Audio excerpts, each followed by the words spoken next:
ఫ్రాన్స్లో విమానం ఉన్నట్లుండి సముద్రంలో కుప్పకూలిపోయింది. దీనికి సంబంధించిన విజువల్స్ ప్రస్తుతం సోషల్ మీడియాలో వైరల్ అవుతున్నాయి. మధ్యధరా సముద్రం మీదుగా ఎగురుతున్న ఫౌగా మేజిస్టర్ జెట్ నీటిలో కుప్పకూలింది. విమానంతో విన్యాసాలు చేస్తుండగా ఈ ప్రమాదం జరిగింది. ప్రమాదం జరిగిన వెంటనే ఎయిర్ షోను రద్దు చేశారు. ఈ సంఘటనలో 65 ఏళ్ల పైలట్ ప్రాణాలు విడిచాడని అధికారులు తెలిపారు. ప్రమాదానికి గురైన ఫౌగా మ్యాజిస్టర్ జెట్ విమానం రెండో ప్రపంచ యుద్ధం తర్వాత తయారైందని అధికారులు వెల్లడించారు. కాగా ఈ విమానాన్ని ఫ్రాన్స్ ఆర్మీ శిక్షణ కోసం వాడుతోంది. విమానంలో ఎజెక్షన్ సీటు లేకపోవడమే పైలట్ మృతికి కారణమని చెబుతున్నారు. రెస్క్యూ ఆపరేషన్ తర్వాత పైలట్ మృతదేహాన్ని బయటకు తీసుకొచ్చారు.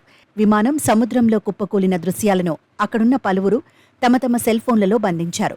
ఆ తర్వాత వాటిని సోషల్ మీడియాలో అప్లోడ్ చేయగా వైరల్ అవుతున్నాయి. విమానం లైవ్లో సముద్రంలో కూలిపోవడాన్ని చూసి షాక్ అవుతున్నారు. పైలట్ మృతి చెందాడన్న విషయం తెలుసుకుని సంతాపం తెలుపుతున్నారు.